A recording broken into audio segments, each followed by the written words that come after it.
using this document, we will try to get a bird's eye view of what all we have in this chapter. इस chapter में हमारे पास क्या क्या topics हैं, क्या क्या पढ़ना रहेगा, वो एक बार समझते हैं, so that we have a clarity about the structure of this chapter.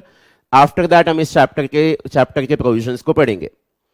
तो सबसे पहले एक आपको ये एक चीज क्लैरिटी होनी चाहिए कि एग्रीकल्चर और एग्रीकल्चरल पर्पसेस का जो मीनिंग है, एग्रीकल्चर और एग्रीकल्चरल पर्पसेस का जो मीनिंग है, वो मीनिंग आपको इनकम टैक्स लॉ में प्रॉपरली नहीं दिया गया. एग्रीकल्चर और एग्रीकल्चरल पर्पसेस का जो मीनिंग है, वो मीनिंग आपको इनकम टैक्स लॉ में प्रॉपरली नहीं दिया गया. ये मीनिंग कहां से बोरो करना पड़ता है? ये मीनिंग सुप्रीम कोर्ट का एक जजमेंट है, राजा बिनॉय कुमार सहस्रॉय वर्सेस सीआईटी. वहां से आपको एग्रीकल्चर और एग्रीकल्चरल पर्पसेस का मीनिंग बोरो करना पड़ता है. You require to borrow the meaning of agriculture and agricultural purposes from a judgment of Supreme Court. Income tax के लॉ में मेरे पास एग्रीकल्चरल इनकम का मीनिंग अवेलेबल है, and that meaning is given under section 21A.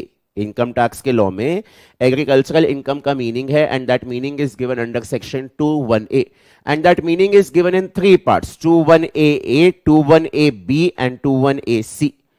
Section 21A talks about income from letting out of land for agricultural purposes.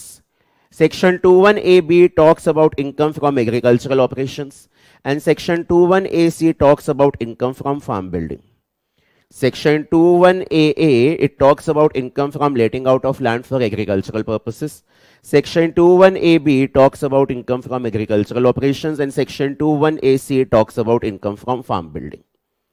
So once again, the meaning of agriculture and agricultural purposes is not given under the Income Tax Act. I am required to borrow this meaning. I am required to borrow this meaning from a Supreme Court's judgment in the case of Raja Binoy Kumar Sahasroy versus CIT. मेरे पास income tax के law में agricultural income का meaning available है, and that meaning is given under section 21A of the Income Tax Act. This meaning is given to us in 5 parts, in 3 parts: 21AA, 21AB and 21AC. 21AA is income from letting out of land for agricultural purposes, 21AB is income from agricultural operations, and 21AC is income from farm building. इसके बाद बारी आती है कि agricultural income की taxability क्या है, इसका ट्रीटमेंट क्या है.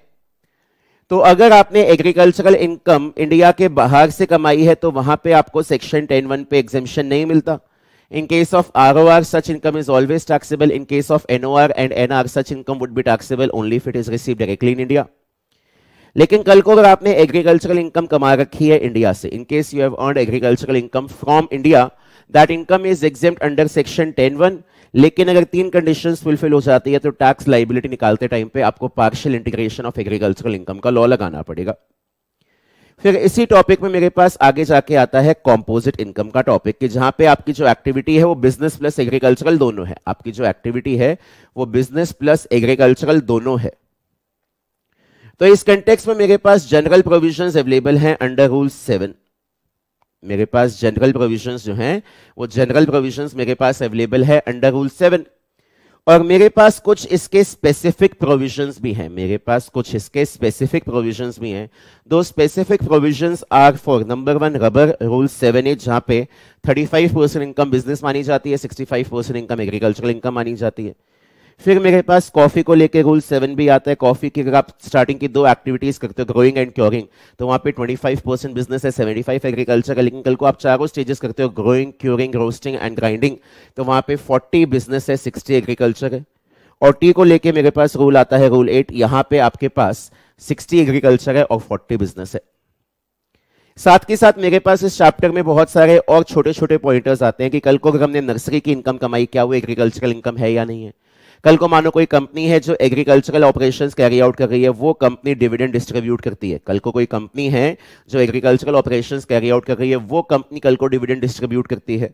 इसके बाद एक पार्टनरशिप फर्म है जो एग्रीकल्चरल ऑपरेशंस कैरी आउट करती है, वो पार्टनरशिप फर्म अपने पार्टनर्स को profit share, interest on capital, salary पे करती है, उसकी क्या टैक्सेबिलिटी रहेगी. इसके बाद अगर कोई पर्सन एग्रीकल्चरल यूनिवर्सिटी में एज एन एम्प्लॉई है और वहां से वो सैलरी कमा रहा है, तो उस सैलरी की क्या टैक्सेबिलिटी रहेगी. कल को आपने एग्रीकल्चरल लैंड को बेचा, तो क्या वो बेचने से भी इनकम आपकी एग्रीकल्चरल इनकम आएगी. तो इन सारे पॉइंट्स के ऊपर हमें डिस्कशन करना है. सो इस चैप्टर में मेन हमें समझना है कि एग्रीकल्चरल पर्पसेस क्या होता है. फिर हमें समझना है कि एग्रीकल्चरल इनकम का मतलब क्या है. फिर हमें समझना है कि एग्रीकल्चरल इनकम की टैक्सेबिलिटी क्या होती है, डिपेंडिंग अपॉन द फैक्ट कि वो आपने इंडिया से कमाई है या इंडिया के बाहर से कमाई है. कुछ केसेस में आपके एग्रीकल्चरल और बिजनेस एलिमेंट जुड़े हुए होते हैं, तो वहां पे कैसे एग्रीकल्चरल इनकम और बिजनेस इनकम को आइडेंटिफाई करना है वो टॉपिक है, और बहुत सारे मिसलेनियस पॉइंट्स हैं. So I believe that this bird's eye view has given you a proper structure of this chapter as to what all we have to study in this chapter.